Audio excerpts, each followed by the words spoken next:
Vamos lá!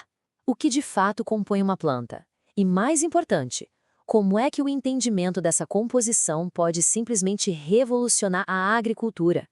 Hoje a gente vai mergulhar nos princípios da nutrição vegetal para entender os grandes desafios da produção de alimentos. Olha que interessante. Se a gente pegar uma planta e tirar toda a água dela, o que sobra é a matéria seca. E o mais impressionante é que 92% de toda essa estrutura vem de apenas 3 elementos: carbono, hidrogênio e oxigênio. Ou seja, ar e água. Basicamente isso. Isso quer dizer que todo o resto, sabe, todos os minerais que a planta precisa sugar do solo, representam só 8% da massa dela. Parece um número pequeno, né? Especialmente quando a gente pensa em toda a complexidade de um solo fértil. E aqui é que está o ponto central da nossa conversa. Porque esses míseros 8% que vêm do solo acabam sendo a parte mais crítica e, vamos ser honestos, a mais cara de toda a produção agrícola? É exatamente isso que a gente vai descobrir. Bom, para responder essa pergunta, primeiro a gente precisa entender o que tem dentro desses 8%. Vamos então dar uma olhada na composição química da planta. Este gráfico aqui deixa tudo bem claro. Dá para ver os 92% dominados pelos macronutrientes orgânicos, o carbono, o hidrogênio e o oxigênio. Já os 8% que sobram se dividem em 7% de macronutrientes minerais e só 1% de micronutrientes. É nesse pedacinho minúsculo que mora o grande desafio da fertilização. Mas sabe, classificar os nutrientes só pela quantidade que a planta precisa não conta a história toda.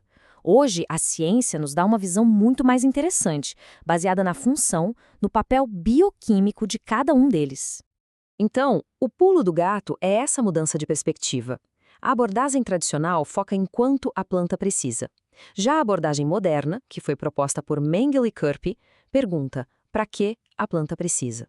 Isso muda o jogo completamente na forma como a gente entende a nutrição. E essa nova visão nos leva a 4 grandes grupos funcionais. O primeiro grupo, ele forma a estrutura da planta, o esqueleto dela. O segundo é fundamental para a transferência de energia. Já o terceiro grupo funciona como um maestro, sabe? Ativando enzimas e mantendo o equilíbrio. E o quarto grupo é vital para processos super específicos, como o transporte de elétrons. Cada elemento com sua missão.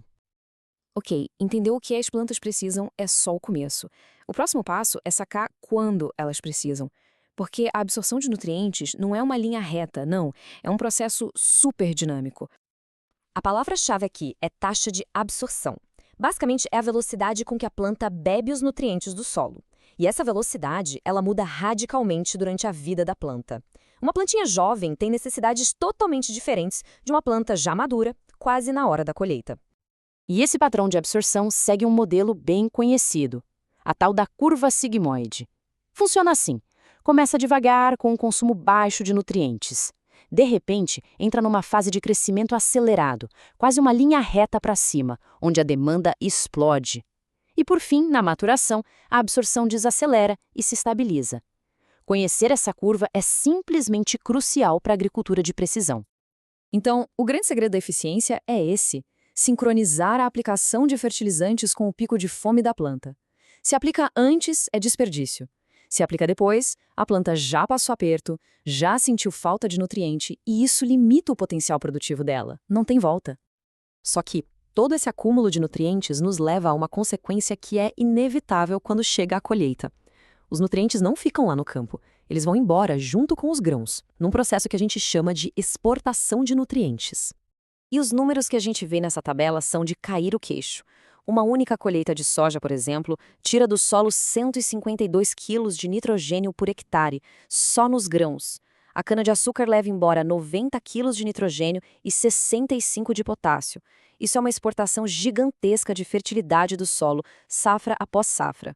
E essa exportação sem parar acaba gerando um problema global. Como o próprio Centro Internacional de Desenvolvimento de Fertilizantes aponta, a maioria dos solos agrícolas do mundo está ficando mais pobre, está se esgotando.